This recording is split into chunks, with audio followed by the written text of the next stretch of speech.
تقاته ولا تموتن إلا وأنتم مسلمون واعتصموا بحبل الله جميعا ولا تفرقوا واذكروا نعمة الله عليكم إذ كنتم أعداء فألف بين قلوبكم فأصبحتم بنعمته إخوانا إلى آخر الآيات সন্ত্রাস জঙ্গিবাদ বিষয়ক আলোচনা সভায় ওলামা মাশায়েখদের করণীয় শীর্ষক আলোচনায় উপস্থিত আজকের আমাদের সম্মানিত প্রধান অতিথি মুরাদনগরের মাটি ও মানুষের নন্দিত নেতা আমাদের শ্রদ্ধেয় বিষয়ে মুরাদনগরের সুযোগ্য উপজেলা নির্বাহী অফিসার বিভিন্ন কর্মকর্তাবৃন্দ ইসলামিক ফাউন্ডেশনের মুরাদনগরের বিভিন্ন দায়িত্বশীলবৃন্দ ওলামা মাশায়েখবৃন্দ সকলে অবগতি সংক্ষিপ্ত সময় কথা বলার জন্য বলা হয়েছে, বিস্তারিত বলার সুযোগ নেই।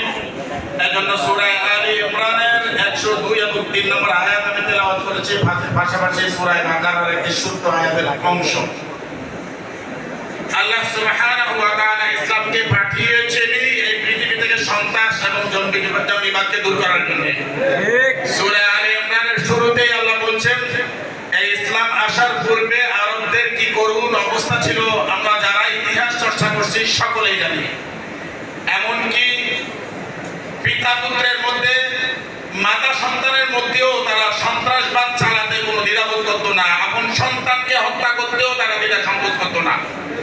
তো আল্লাহ বলছেন এই নিয়ামত অর্থাৎ ইসলামের মতো নিয়ামত আসার পরে তাদের ভ্রাতৃত্ব সম্মান মর্যাদা কি পর্যায়ে বেড়েছে, যেটা আমরা বিভিন্ন আলোচনায় বিভিন্ন জায়গায় কোরআন কারীম থেকে শুনছি, বলছি, সবাইকে শিক্ষা দিচ্ছি।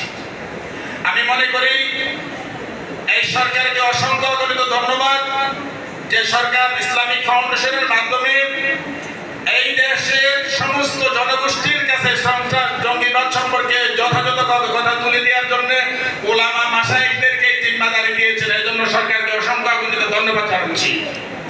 এর পাশাপাশি আমরা আমাদের শ্রদ্ধা এমপি মহোদয়ের জন্য দোয়া করছি, তিনি যেন আমাদের সার্বিক কার্যক্রমে সবসময় সচেতন থাকতে পারে, আমাদেরকে আরো সাহায্য সহযোগিতা করতে পারেন, আমাদের হাতকে আরো মজবুত করতে পারেন।